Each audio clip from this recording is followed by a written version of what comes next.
Malankara Catholic ടിവിയുടെ ഹൃദയപൂർവ്വം എന്ന പരിപാടിയിലേക്ക് ഏവർക്കും സ്വാഗതം. ഹൃദയപൂർവ്വം എന്ന ഈ പ്രോഗ്രാമിൽ ഒന്നാമത്തെ എപ്പിസോഡിൽ മേരിമക്കൾ സന്യാസിനി സമൂഹത്തിൻ്റെ മദർ ജനറലായിരിക്കുന്ന മദർ ലിഡിയ നമ്മളോട് സംസാരിക്കുകയുണ്ടായി. അതിൻ്റെ രണ്ടാം എപ്പിസോഡിലേക്ക് നമ്മൾ പ്രവേശിക്കുകയാണ്. രണ്ടാമത്തെ എപ്പിസോഡിലേക്ക് മദറിന് സ്വാഗതം. ഒന്നാമത്തെ എപ്പിസോഡിൽ മേരിമക്കൾ സന്യാസിനി സമൂഹത്തിൻ്റെ സ്ഥാപനത്തെക്കുറിച്ചും അതിൻ്റെ സ്ഥാപകനായ മോൺസിഞ്ഞോർ ജോസഫ് കുഴിഞ്ഞാലച്ചനെക്കുറിച്ചും അച്ഛൻ്റെ മിഷൻ പ്രവർത്തനങ്ങളെക്കുറിച്ചും ജീവിതശൈലിയെക്കുറിച്ചും മദർ നമ്മോട് സംസാരിക്കുകയുണ്ടായി. മേരിമക്കൾ സന്യാസിനി സമൂഹത്തിൻ്റെ സഹസ്ഥാപക മദർ മേരി കല്ലറയ്ക്കലാണ്. മദർ മേരി കല്ലറയ്ക്കലിൻ്റെ ജീവിതശൈലിയെക്കുറിച്ച് കേൾക്കാൻ താല്പര്യമുണ്ട്. മദർ ഒന്ന് വിശദീകരിക്കാമോ? മദർ മേരി കല്ലറയ്ക്കലിനെ ഞങ്ങൾ വല്യമദർ എന്നാണ് വിളിക്കുന്നത്. വല്യമദറിൻ്റെ ജീവിതശൈലിയെപ്പറ്റി പറയുമ്പോൾ 3 കാര്യങ്ങളാണ് എൻ്റെ മനസ്സിലേക്ക് കടന്നു വരുന്നത്. പ്രത്യേകിച്ച് മദറിൻ്റെ പ്രാർത്ഥനാ ജീവിതം, മദറിൻ്റെ ലളിത ജീവിതം, അവസാനമായി ത്യാഗപൂർണമായ ജീവിതം. വല്യമദർ യഥാർത്ഥത്തിൽ ഒരു പ്രാർത്ഥനയുടെ വ്യക്തിയായിരുന്നു. എല്ലാ ദിവസവും രാവിലെ ഉണർന്ന് തൻ്റെ സ്വന്തം മുറിയിലിരുന്ന് ദീർഘനേരം പ്രാർത്ഥിച്ചിരുന്നു. ദിവസേന ഓരോ കാര്യങ്ങൾ ചെയ്യുമ്പോഴും ഉദ്ദേശശുദ്ധിയോടെ ചെയ്തിരുന്നു. ദിവ്യനാഥൻ്റെ സന്നിധിയിൽ മണിക്കൂറുകളോളം ചിലവഴിച്ചിരുന്നു. പ്രത്യേകിച്ച് മദറിൻ്റെ ജീവിതത്തിൽ വിഷമങ്ങളിലൂടെ പ്രതിസന്ധികളിലൂടെയൊക്കെ കടന്നു പോകേണ്ടി വന്നപ്പോൾ എന്ന് മാത്രമല്ല, ജീവിതത്തിൽ ഉടനീളം ദൈവഹിതം കണ്ടെത്തിയത് പ്രാർത്ഥനയിൽ നിന്നായിരുന്നു. വല്യമദർ ഓരോ നിമിഷവും ഓരോ കാര്യങ്ങൾ ചെയ്യുമ്പോഴും എല്ലാറ്റിനും മുമ്പ് പ്രാർത്ഥിച്ചിരുന്നു. ജീവിതത്തിൽ പ്രതിസന്ധികൾ അല്ലെങ്കിൽ നിർണായക നിമിഷങ്ങളിൽ തീരുമാനമെടുക്കേണ്ടി വന്നപ്പോൾ പ്രാർത്ഥിച്ചിരുന്നു എന്ന് ഞാൻ പറഞ്ഞു. ഉദാഹരണമായിട്ട് വല്യമദർ ഓഗസ്റ്റ് 12 വിശുദ്ധ ക്ലാര പുണ്യവതിയുടെ തിരുനാൾ ദിനം വിശുദ്ധ കുർബാനയ്ക്ക് നിൽക്കുമ്പോഴാണ് വല്യമദറിന് ഓർമ്മയിൽ വരുന്നത്, എൻ്റെ പ്രിയപ്പെട്ട സഹോദരിമാർക്ക് ഭക്ഷണം കൊടുക്കുവാൻ ഒന്നുമില്ലല്ലോ എന്ന്. മദർ വളരെ വേദനയോടെ പ്രാർത്ഥിച്ചു. പ്രാർത്ഥന കഴിഞ്ഞ് വിശുദ്ധ കുർബാനയ്ക്ക് ശേഷം ഭക്ഷണമുറിയിലേക്ക് എല്ലാവരും പോയി. പ്രാർത്ഥനയ്ക്ക് ശേഷം പാർലറിൽ ഒരു മണിയടിക്കുന്നത് കേട്ടു. പാർലർക്കാരിയായ സിസ്റ്റർ അവിടെ ചെന്ന് നോക്കിയപ്പോൾ അയൽവാസിയായ സാമിക്കുട്ടി പഴുത്ത ഒരു ഏത്തക്കുലയുമായിട്ട് പാർലറിൽ നിൽക്കുന്നതാണ് കണ്ടത്.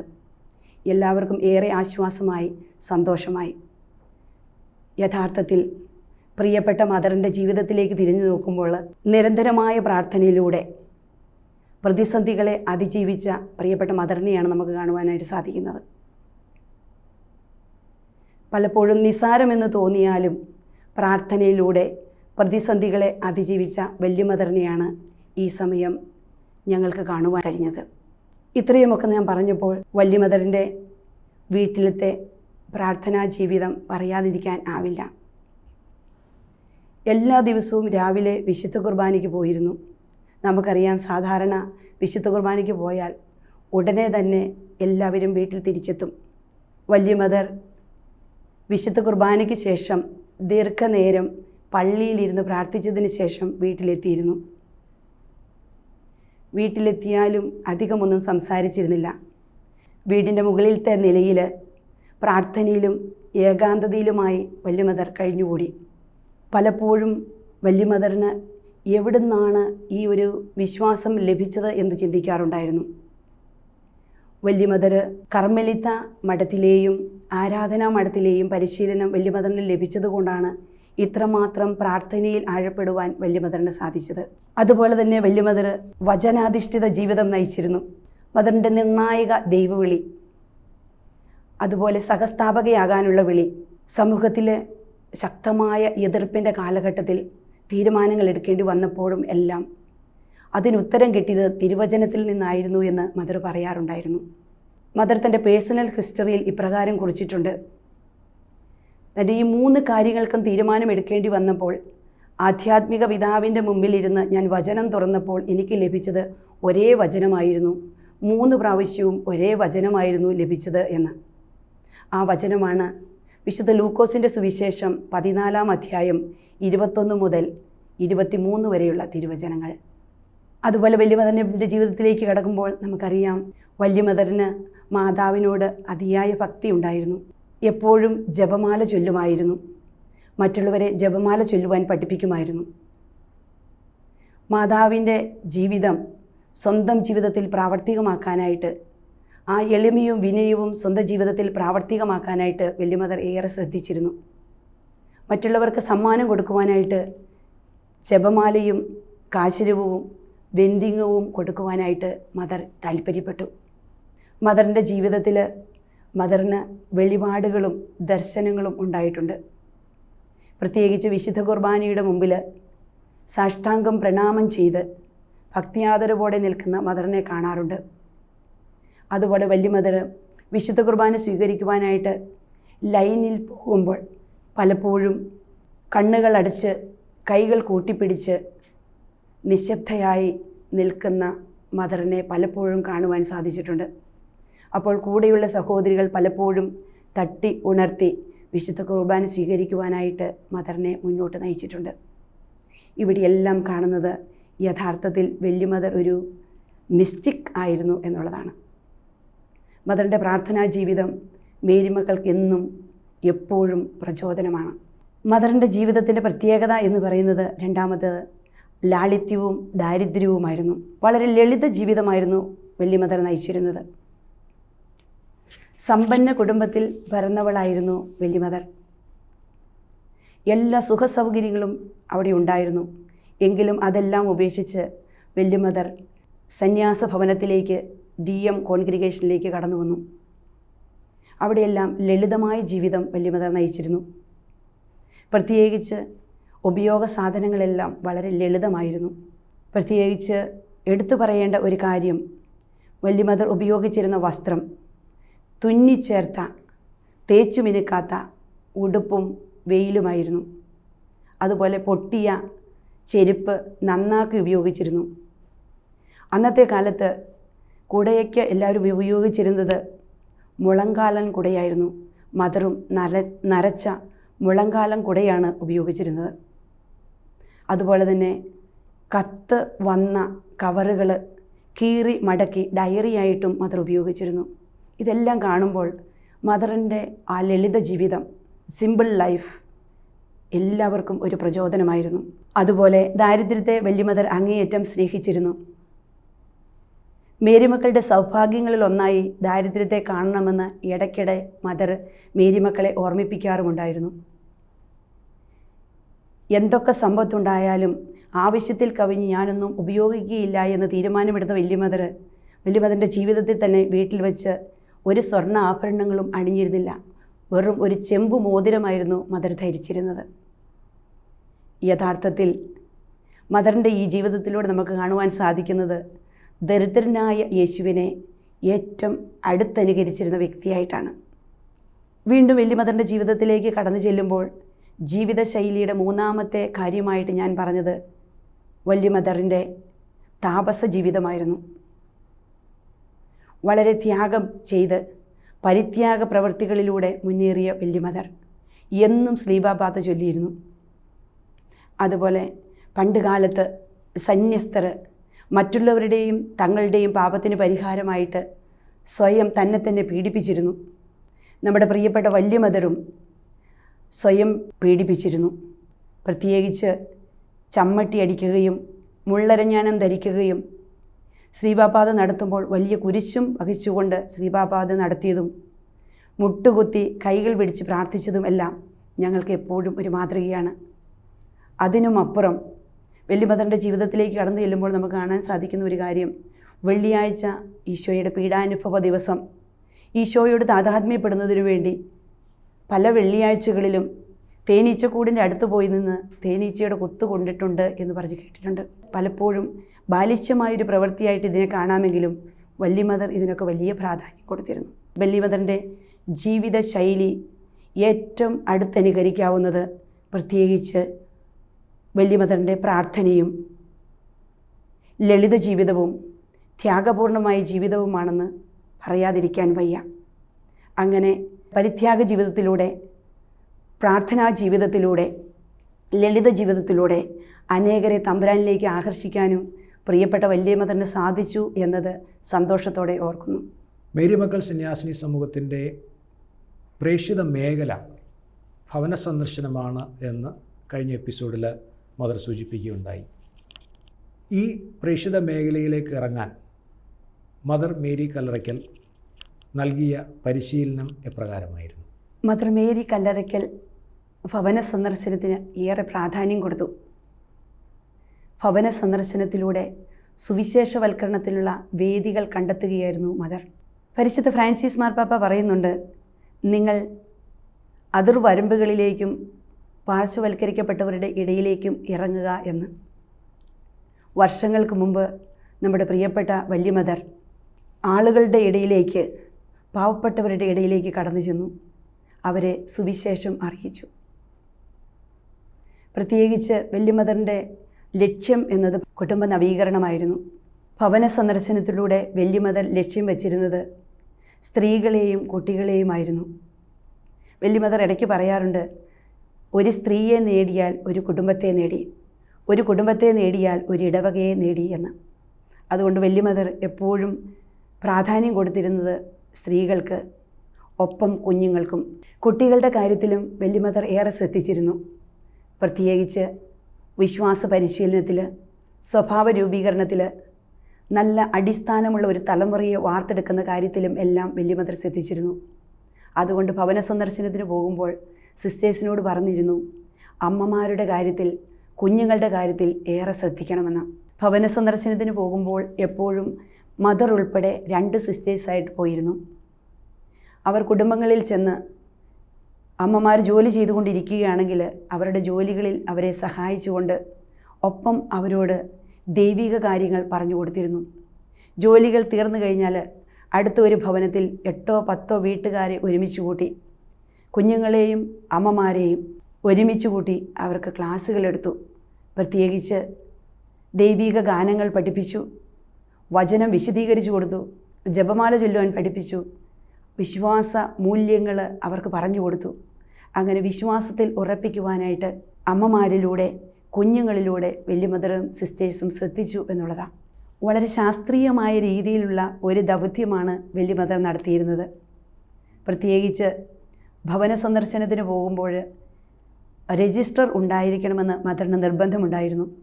ഈ രജിസ്റ്ററിൽ ഓരോ കുടുംബത്തെയും, കുടുംബാംഗങ്ങളെപ്പറ്റി വ്യക്തമായി സൂചിപ്പിച്ചിരിക്കണം. ഓരോ വ്യക്തികളെയും സമർപ്പിച്ച് പ്രാർത്ഥിച്ചതിന് ശേഷം ഭവന സന്ദർശനത്തിന് പോയിരുന്നു. ആ ഭവനത്തിൽ നിന്ന് വേറൊരു ഭവനത്തിലേക്ക് പോകുമ്പോൾ അവർ ജപമാല ചൊല്ലിക്കൊണ്ട് തന്നെ പോയിരുന്നു. അങ്ങനെ എല്ലാ തരത്തിലും ജനങ്ങളെ നയിക്കുന്നതിനു വേണ്ടി, വിശ്വാസത്തിൽ ഉറപ്പിക്കുന്നതിനു വേണ്ടി വല്യ മദറും സിസ്റ്റേഴ്സും പരിശ്രമിച്ചിരുന്നു. വല്യ മദർ പ്രത്യേകിച്ച് സിസ്റ്റേഴ്സിനെ ഉറപ്പിച്ച ഒരു കാര്യം കൂടിയുണ്ട്, വീണ്ടും 2ാമതൊരു രജിസ്റ്റർ കൂടെ നിങ്ങൾ കരുതിയിരിക്കണം. വിശ്വാസത്തിൽ ആഴപ്പെട്ട കുടുംബത്തെ, അവരെ തന്നെ ഒരു രജിസ്റ്റർ, അവിടുത്തെ കുട്ടികളെ പ്രത്യേകം കോൺസെൻട്രേറ്റ് ചെയ്തിരുന്നു.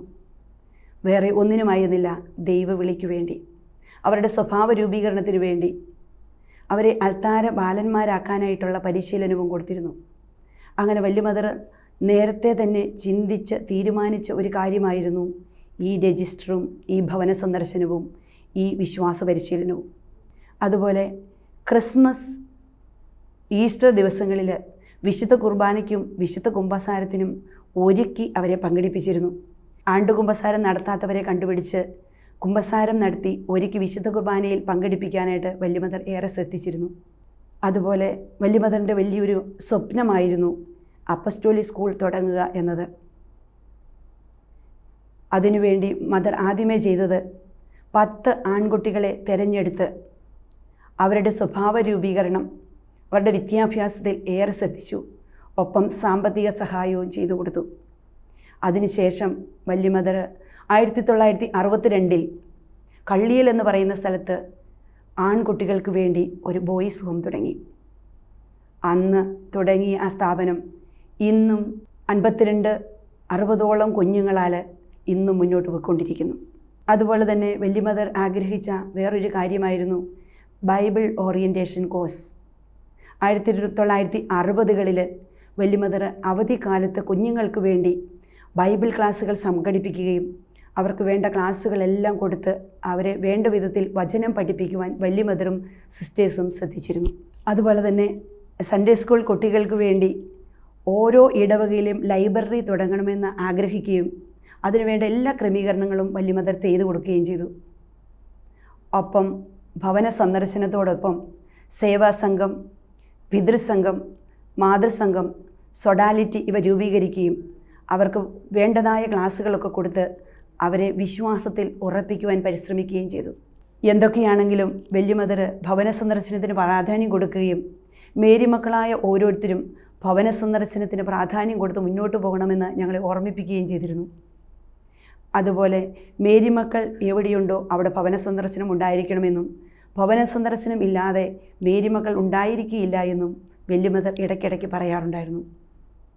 ചില ദിവസങ്ങളിൽ ബുധൻ, ശനി ദിവസങ്ങളിൽ പ്രത്യേകിച്ച് ഭവന സന്ദർശനത്തിന് വേണ്ടി മാറ്റിവെച്ചിരുന്നു. അതിലേതെങ്കിലും ഒരു ദിവസം സിസ്റ്റേഴ്സിനെ മഠത്തിൽ കാണാൻ ഇടയായാൽ മദർ ചോദിക്കുമായിരുന്നു ഇതേത് ദിവസമാണെന്ന്. അതറിഞ്ഞാലുടനെ, അത് കേട്ടാലുടനെ സിസ്റ്റേഴ്സ് ഉടനെ തന്നെ പൊതിച്ചോറുമായിട്ട് മിഷനുകളിലേക്ക് പോകുന്ന സാഹചര്യങ്ങളും ഉണ്ടായിട്ടുണ്ട്. യഥാർത്ഥത്തിൽ വലിയ മദറിൻ്റെ ജീവിതത്തിലേക്ക് തിരിഞ്ഞു നോക്കുമ്പോൾ വലിയ മദർ ജനറൽ ആയിരുന്നപ്പോഴും മിഷൻ കൗൺസിലർ ആയിരുന്നപ്പോഴും മിഷൻ സുപ്പീരിയർ ആയിരുന്നപ്പോഴും ഭവന സന്ദർശനത്തിനും മറ്റു പ്രേക്ഷിത പ്രവർത്തനങ്ങൾക്കും ഏറെ പ്രാധാന്യം കൊടുത്തിരുന്നു. അങ്ങനെ മദർ മേരി എപ്പോഴും മേരി മക്കൾക്ക് ഒരു പ്രചോദനവും പ്രോത്സാഹനവുമായി നിലകൊള്ളുന്നു. കഴിഞ്ഞ 83 വർഷത്തെ മേരി മക്കൾ സന്യാസിനി സമൂഹത്തിൻ്റെ വളർച്ചയെ എങ്ങനെ നോക്കിക്കാണുന്നു? 1938 മെയ് 8 കേവലം 3 അംഗങ്ങളാൽ സ്ഥാപിതമായ സന്യാസിനി സമൂഹമാണ് മേരി മക്കൾ സന്യാസിനി സമൂഹം. ഇപ്പോൾ 1000ഓളം സിസ്റ്റേഴ്സ് ലോകത്തിൻ്റെ വിവിധ ഭാഗങ്ങളിലായി ശുശ്രൂഷ ചെയ്യുന്നു. പ്രത്യേകിച്ച് ഏഷ്യ, ആഫ്രിക്ക, അമേരിക്ക, യൂറോപ്പ് എന്നീ ഭൂഖണ്ഡങ്ങളിൽ 3 റീത്തുകളിലായി 67 രൂപതകളിലായി മേരി മക്കൾ തങ്ങളുടെ ശുശ്രൂഷ കാഴ്ചവെച്ചുകൊണ്ടിരിക്കുന്നു. കേരളത്തിനും പുറത്തുമായി മാർത്താണ്ഡം, പൊങ്ങുമൂട്, വെണ്ണിയൂർ, ബത്തേരി, ചാന്ത, പഞ്ചാബ് എന്നീ പ്രദേശങ്ങളെ കേന്ദ്രീകരിച്ചുകൊണ്ട് 6 പ്രൊവിൻസുകളാണ് ഇപ്പോൾ ഉള്ളത്. വ്യത്യസ്ത മേഖലകളിൽ ഞങ്ങൾ സേവനമനുഷ്ഠിക്കുന്നു. പ്രത്യേകിച്ച് വിദ്യാഭ്യാസം, ആതുര സേവനം, ഇടവക ശുശ്രൂഷ, സാമൂഹിക ക്ഷേമ പ്രവർത്തനങ്ങൾ എന്നിവയിൽ ഏറെ ശ്രദ്ധിക്കുന്നു. ഭവന സന്ദർശനത്തോടൊപ്പം ഏറെ പ്രാധാന്യം കൊടുത്ത ഒരു മിഷനായിരുന്നു വിദ്യാഭ്യാസം. വിദ്യാഭ്യാസത്തിലൂടെ മാത്രമേ സംസ്കാര സമ്പന്നമായ ഒരു സമൂഹത്തെ കെട്ടിപ്പടുക്കാൻ സാധ്യമാകൂ എന്ന് മനസ്സിലാക്കി മേരി മക്കൾ സ്കൂളുകൾ ആരംഭിച്ചു. ഇപ്പോൾ ഞങ്ങളുടേതായി 37 സ്കൂളുകളാണുള്ളത്. സിസ്റ്റേഴ്സ് സ്കൂളുകളിലും കോളേജിലും പഠിപ്പിക്കുന്നു. വിദ്യാഭ്യാസം ഒരു വചന പ്രഘോഷണ വേദിയായി കണ്ടതുകൊണ്ടാണ് സ്കൂളുകൾ ആരംഭിച്ചത്. നാനാജാതി മതസ്ഥരായ കുഞ്ഞുങ്ങൾ സ്കൂളുകളിലേക്ക് കടന്നു വരുമ്പോൾ അവരുടെ സ്വഭാവ രൂപീകരണത്തിൽ, അവരുടെ പഠനത്തിൽ, മൂല്യങ്ങൾ പകർന്നു കൊടുക്കുന്ന കാര്യത്തിൽ എല്ലാം സിസ്റ്റേഴ്സ് ശ്രദ്ധിച്ചിരുന്നു. വാസ്തവത്തിൽ വിദ്യാഭ്യാസ സ്ഥാപനങ്ങളിലൂടെ കുടുംബങ്ങളുമായി ബന്ധപ്പെടുവാൻ അവസരം ഒരുക്കുന്നു. വിദ്യാഭ്യാസ പ്രവർത്തനത്തിൻ്റെ മാഹാത്മ്യം മനസ്സിലാക്കി ഞങ്ങളുടെ സിസ്റ്റേഴ്സിനെ അധ്യാപക വൃത്തിയിൽ പ്രബുദ്ധരാക്കിക്കൊണ്ടിരിക്കുന്നു. എല്ലാ സ്കൂളുകളും ഇപ്പോൾ മികവിൻ്റെ പാതയിലാണ്. രണ്ടാമത്തെ പ്രേക്ഷിത ശുശ്രൂഷയാണ് ആതുര സേവനം. വിദ്യാഭ്യാസം പോലെ തന്നെ പ്രാധാന്യമുള്ള ഒന്നായിരുന്നു ആതുര സേവനം. ഭവന സന്ദർശനത്തിന് പോകുമ്പോൾ പച്ചമരുന്നുകളോ മറ്റു മരുന്നുകളോ എന്തെങ്കിലും നിങ്ങളുടെ കൈകളിൽ ഉണ്ടായിരിക്കണമെന്ന് പ്രിയപ്പെട്ട വല്യച്ഛനും വല്യ മദറും ഓർമ്മിപ്പിച്ചിരുന്നു. കാരണം ആദ്യകാലങ്ങളിൽ ഭവനങ്ങളിലേക്ക് കടന്നു ചെല്ലുമ്പോൾ രോഗികളായി കഴിയുന്ന മക്കൾക്ക് സിസ്റ്റേഴ്സ് കൊടുക്കുന്ന, പ്രാർത്ഥനാപൂർവം കൊടുക്കുന്ന ഈ മരുന്നിലൂടെ അവർ സൗഖ്യം പ്രാപിച്ചതിൻ്റെ ഫലമായിട്ടാണ് ഇങ്ങനെയൊരു ശുശ്രൂഷ ആരംഭിച്ചത്. ഇപ്പോൾ പലയിടങ്ങളിലായി നമുക്ക് ഹോസ്പിറ്റലുകൾ, ക്ലിനിക്കുകൾ, ഡിസ്പെൻസറികൾ പ്രവർത്തിച്ചു വരുന്നു. നമുക്കറിയാം ഏറെ വെല്ലുവിളികൾ നിറഞ്ഞ ഒരു കാലഘട്ടമാണിത്. സൂപ്പർ സ്പെഷ്യാലിറ്റി ഹോസ്പിറ്റലുകളും മൾട്ടി സ്പെഷ്യാലിറ്റി ഹോസ്പിറ്റലുകളും ഒക്കെ ഉണ്ട് എങ്കിലും നമ്മുടെ മേരി മക്കളുടെ ഹോസ്പിറ്റലുകളും ക്ലിനിക്കുകളും ഡിസ്പെൻസറികളും ഇന്നും തുടർന്നുകൊണ്ടിരിക്കുന്നു. കാരണം അതിന് ലക്ഷ്യം വച്ചിരിക്കുന്നത് പാവപ്പെട്ട മക്കളെയാണ്. വിദേശ രാജ്യങ്ങളിൽ നമ്മുടെ സിസ്റ്റേഴ്സ് നേഴ്സായിട്ട് വൃദ്ധസദനങ്ങളിലും ഹോസ്പിറ്റലുകളിലും സേവനമനുഷ്ഠിക്കുന്നു. മൂന്നാമത്തെ ശുശ്രൂഷ ഇടവക ശുശ്രൂഷയാണ്. മേരിമക്കൾ സേവനം ചെയ്യുന്ന ഇടവകയോട് ചേർന്ന് പ്രവർത്തിക്കുന്നു. പ്രത്യേകിച്ച് 3 റീത്തുകളിലും ഇടവക വൈദികനോട് ചേർന്ന് വിശ്വാസ പരിശീലനത്തിൽ ഏറെ ശ്രദ്ധ കൊടുക്കുന്നു. അങ്ങനെ സഭയുമായിട്ട് അടുത്ത ബന്ധം പുലർത്തി മുന്നോട്ട് പോകുവാൻ മേരിമക്കൾക്ക് സാധിക്കുന്നു. മേരിമക്കൾ ലക്ഷ്യം വയ്ക്കുന്ന അടുത്ത മേഖല സാമൂഹിക ക്ഷേമ പ്രവർത്തന മേഖലകളാണ്. ഈ സാമൂഹിക ക്ഷേമ പ്രവർത്തനത്തിലൂടെ പാർശ്വവൽക്കരിക്കപ്പെട്ടവരെയും പാവപ്പെട്ടവരെയും ലക്ഷ്യം വെക്കുന്നു. അനേകരെ സമൂഹത്തിൻ്റെ മുഖ്യധാരയിലേക്ക് കൊണ്ടുവരുവാനും പരിശ്രമിക്കുന്നു. പാവപ്പെട്ട മക്കളെ സ്വന്തം കാലിൽ നിർത്തുവാൻ പഠിപ്പിക്കുക ഈ പ്രവർത്തനത്തിലൂടെ ലക്ഷ്യം വയ്ക്കുന്നുണ്ട്. മറ്റുള്ളവരുടെ മുമ്പിൽ കൈനീട്ടി ജീവിക്കാതെ സ്വന്തം കാലിൽ നിൽക്കാൻ പഠിപ്പിക്കുന്നതിന് വേണ്ടി സാമൂഹിക പ്രവർത്തനങ്ങൾ സിസ്റ്റേഴ്സ് ആരംഭിച്ചു. അതുപോലെ അധ്വാനിച്ച് ജീവിക്കുന്നതിൻ്റെ മാഹാത്മ്യവും അധ്വാനിച്ച് പണമുണ്ടാക്കുന്നതിൻ്റെ മാഹാത്മ്യവും അവർക്ക് പറഞ്ഞു കൊടുത്തിരുന്നു. മാനസിക രോഗി പരിചരണ കേന്ദ്രത്തിലൂടെ പ്രത്യേകിച്ച് കടത്തിണ്ണയിലും റെയിൽവേ സ്റ്റേഷനിലും വഴികളിലൂടെ അലഞ്ഞു തിരിയുന്ന മക്കളെ കണ്ടുപിടിച്ച് എമ്മാവൂസ് പോലെയുള്ള ഞങ്ങളുടെ മാനസികാരോഗ്യ കേന്ദ്രത്തിൽ കൊണ്ടുവന്ന് ആ പരിചരണ കേന്ദ്രത്തിൽ കൊണ്ടുവന്ന് സ്നേഹ ശുശ്രൂഷ നടത്തി അവരെ നല്ല രീതിയിൽ ജീവിക്കുവാനായിട്ട് പഠിപ്പിക്കുന്നു, പരിശീലിപ്പിക്കുന്നു. പ്രത്യേകിച്ച് ഈ കഴിഞ്ഞ ഇടയ്ക്ക് നടന്നതാണ്. മാനസിക രോഗി പരിശീലന കേന്ദ്രത്തിൽ വന്ന പലരും സുഖം പ്രാപിച്ച് സ്വന്തം നാട്ടിലേക്ക് തിരിച്ചു പോയ സംഭവങ്ങളുണ്ട്. പ്രത്യേകിച്ച് അവർക്ക് സുബോധം വന്നു കഴിയുമ്പോൾ അവർ അവരുടെ അഡ്രസ്സ് പറയുകയും അതനുസരിച്ച് അവരെ നോക്കുന്ന സിസ്റ്റേഴ്സ് ആ ഭവനവുമായി ബന്ധപ്പെടുകയും അങ്ങനെ തിരിച്ച് അവരുടെ സ്വന്തം ഭവനത്തിൽ ചെല്ലുമ്പോൾ പ്രിയപ്പെട്ട ഭർത്താവും മക്കളും ഏറെ സ്നേഹത്തോടെ തൻ്റെ അമ്മയെ ഭാര്യയെ സ്നേഹത്തോടെ സ്വീകരിക്കുന്ന അനുഭവവും ഉണ്ടായിട്ടുണ്ട്. ഇങ്ങനെ പല 5 മാനസിക കേന്ദ്രങ്ങളാണ് ഞങ്ങൾക്കുള്ളത്. ഇതുപോലെ ബുദ്ധിമാന്ദ്യം സംഭവിച്ചവർക്ക് വേണ്ടിയുള്ള സ്പെഷ്യൽ സ്കൂളുകൾ, അവിടെ വരുന്ന കുഞ്ഞുങ്ങൾ പ്രത്യേകിച്ച് ഇത് ലക്ഷ്യം വയ്ക്കുന്നത് പാവപ്പെട്ട അമ്മമാർക്ക് ജോലി സാധ്യത ഉണ്ടാക്കുന്നതിന് വേണ്ടിയാണ്. തൻ്റെ പ്രിയപ്പെട്ട കുഞ്ഞുങ്ങൾ വീട്ടിലിരുന്നാൽ അമ്മമാർക്കൊന്നും ചെയ്യാൻ സാധിക്കില്ല. അത് മനസ്സിലാക്കി ആ അമ്മമാരുടെ ബുദ്ധിമുട്ട് മനസ്സിലാക്കി ആ കുടുംബത്തിൻ്റെ ബുദ്ധിമുട്ട് മനസ്സിലാക്കി നമ്മൾ സ്പെഷ്യൽ സ്കൂളുകൾ ആരംഭിച്ചു. ഇന്നും അത് നല്ല രീതിയിൽ നടന്നു പോകുന്നു. അതുപോലെ അനാഥാലയം, വൃദ്ധമന്ദിരം, ഹോസ്റ്റലുകൾ, കുഷ്ഠരോഗി പുനരധിവാസ കേന്ദ്രങ്ങളും എല്ലാം നമ്മൾ നടത്തുന്നുണ്ട്. ഈ സാമൂഹിക ക്ഷേമ പ്രവർത്തനത്തിലൂടെയെല്ലാം ലക്ഷ്യം വയ്ക്കുന്നത് മറ്റുള്ളവരെ തമ്പുരാനിലേക്ക് അടുപ്പിക്കുക, അവരെ നല്ല രീതിയിൽ ജീവിക്കുവാൻ അനുവദിക്കുക എന്നതാണ്. കഴിഞ്ഞ 25 വർഷങ്ങളിലായിട്ട് ഇടുക്കിയിലെ മറയൂർ എന്ന പ്രദേശത്തുള്ള ആദിവാസി കുടിയിൽ അവരുടെ സർവോന്മുഖമായ പ്രവർത്തനത്തിനു വേണ്ടി അധ്വാനിക്കുവാൻ സിസ്റ്റേഴ്സ് ശ്രദ്ധിച്ചു. പ്രത്യേകിച്ച് ഇലക്ട്രിസിറ്റി, കുടിവെള്ളം, വീട് പദ്ധതി, ടോയ്ലറ്റ് സൗകര്യങ്ങൾ എല്ലാം ഉണ്ടാക്കി കൊടുക്കുന്നതിൽ സിസ്റ്റേഴ്സിൻ്റെ നേതൃത്വത്തിൽ സാധിച്ചു എന്നുള്ളത് സന്തോഷത്തോടെ ഓർക്കുന്നു.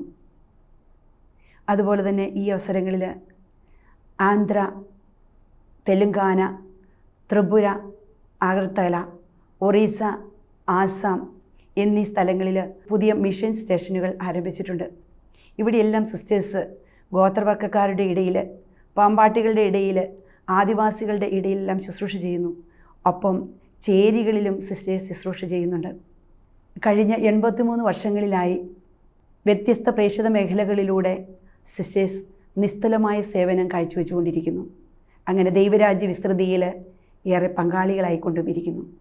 കഴിഞ്ഞ 2 വർഷങ്ങളിലായി കേരളം പൊതുവെ പ്രകൃതി ദുരന്തത്തിലൂടെയും ഭാരതം മുഴുവനായും ലോകം മുഴുവനും കോവിഡ് മഹാമാരിയിലുമായിരിക്കുന്ന ഒരു കാലയളവിലാണ് മേരിമക്കൾ സന്യാസിനി സമൂഹത്തിൻ്റെ ഈ മേഖലയിലുള്ള ക്രിയാത്മകമായ പ്രവർത്തനങ്ങൾ എന്നൊക്കെയൊന്ന് വിശദീകരിക്കാമോ? യഥാർത്ഥത്തിൽ മേരിമക്കൾ ഈ കോവിഡ് കാലത്ത് പല കാര്യങ്ങളും ചെയ്തു. പ്രത്യേകിച്ച് നമുക്കറിയാം, ശാസ്ത്രവും മനുഷ്യനുമൊക്കെ ഈ കോവിഡിൻ്റെയും പ്രകൃതിയുടെയും ഒക്കെ മുമ്പിൽ തോറ്റു നിൽക്കുന്ന ഒരു കാലഘട്ടമാണ്. പ്രത്യേകിച്ച് ദൈവം അറിയാതെ ഒന്നും സംഭവിക്കുകയില്ല എന്ന് ഉറച്ച ബോധ്യത്തിൽ നിന്നുകൊണ്ട് തമ്പുരാനിൽ ശരണപ്പെടുവാൻ, പ്രത്യേകിച്ച് സമൂഹാംഗങ്ങളെല്ലാവരും എല്ലാ ഭവനങ്ങളും തന്നെ ദിവികാരുണ്യനാഥൻ്റെ സന്നിധിയിൽ ആരാധനയിൽ പ്രാർത്ഥനയിൽ ചിലവഴിച്ചു എന്നുള്ളതാണ്. അതുപോലെ തന്നെ കോവിഡ് കാലത്ത് ഭക്ഷ്യക്കിറ്റുകൾ വിതരണം ചെയ്യുവാൻ മാസ്ക് തയ്പ്പിച്ച് കൊടുക്കുവാൻ, ആവശ്യമായ കൗൺസിലിംഗ് കൊടുക്കുവാനുമൊക്കെ സിസ്റ്റേഴ്സ് ഏറെ ശ്രദ്ധിച്ചിരുന്നു. പ്രകൃതി ദുരന്തമുണ്ടായപ്പോഴും സിസ്റ്റേഴ്സ് ഏറെ പ്രാർത്ഥനയോടൊപ്പം പ്രവർത്തനത്തിലും ശ്രദ്ധ കേന്ദ്രീകരിച്ചു.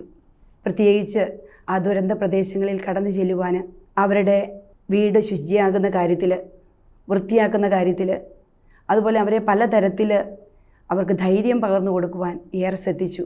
അതുപോലെ ഞങ്ങളുടെ പല സ്ഥാപനങ്ങളും ഇവർക്ക് താമസിക്കുവാനായിട്ട് വിട്ടുകൊടുത്തു. അങ്ങനെ എല്ലാ തരത്തിലും അവരെ സഹായിക്കുവാൻ, വളരെ കഷ്ടപ്പെടുന്ന ജനങ്ങൾക്ക് ഒരു താങ്ങായി തണലായി നിൽക്കുവാനായിട്ട് മേരിമക്കൾക്ക് സാധിച്ചു. പ്രത്യേകിച്ച് ഈ കോവിഡ് കാലത്ത് ഭവന സന്ദർശനത്തിലൂടെ മറ്റു മാർഗങ്ങളിലൂടെ ഒന്നും എത്തിപ്പെടാൻ സാധിക്കാത്ത അവസരങ്ങളിലും ഞങ്ങൾ ചെയ്ത ഒരു കാര്യമുണ്ട്. ഫോണിലൂടെ കൗൺസിലിംഗ് കൊടുക്കുക, വിശ്വാസത്തിൽ പ്രത്യാശ നഷ്ടപ്പെട്ട മക്കൾക്ക് പ്രത്യാശ കൊടുക്കുവാനും, ഡിപ്രഷനിലേക്ക് പോയ മക്കൾക്ക് ശക്തി കൊടുക്കുവാനുമൊക്കെ ഫോണിലൂടെ, മാധ്യമങ്ങളിലൂടെ ശ്രദ്ധിച്ചു എന്നുള്ളതാണ്. അതുപോലെ എല്ലാ തരത്തിലും സിസ്റ്റേഴ്സ് സമൂഹമൊന്നാകെ പ്രോവിൻസ് തലത്തിൽ, ജനറൽ തലത്തിൽ, കമ്മ്യൂണിറ്റി തലത്തിൽ പ്രാർത്ഥനയിലൂടെ, മറ്റ് ആക്ടിവിറ്റീസിലൂടെ എല്ലാം ജനങ്ങളെ സമുദ്ധരിക്കുന്നതിനു വേണ്ടി, അവരെ രക്ഷിക്കുന്നതിനു വേണ്ടി, അവർക്ക് ശക്തി പകർന്നു കൊടുക്കുന്നതിനു വേണ്ടി ഏറെ ശ്രദ്ധിച്ചിരുന്നു. മേരിമക്കൾ സന്യാസിനി സമൂഹം ഡോട്ടേഴ്സ് ഓഫ് മേരിയുടെ സ്ഥാപനം, സ്ഥാപകർ, അതിൻ്റെ ലക്ഷ്യം, പ്രവർത്തന മേഖലകൾ ഇവയെല്ലാം വളരെ വിശദമായി കഴിഞ്ഞ 2 എപ്പിസോഡുകളിലായി മദർ വിശദീകരിക്കുകയുണ്ടായല്ലോ. മലങ്കര കാത്തലിക് TV യുടെ എല്ലാ പ്രേക്ഷകരുടെയും പേരിൽ മദറിന് പ്രത്യേകം നന്ദി അറിയിക്കുന്നു.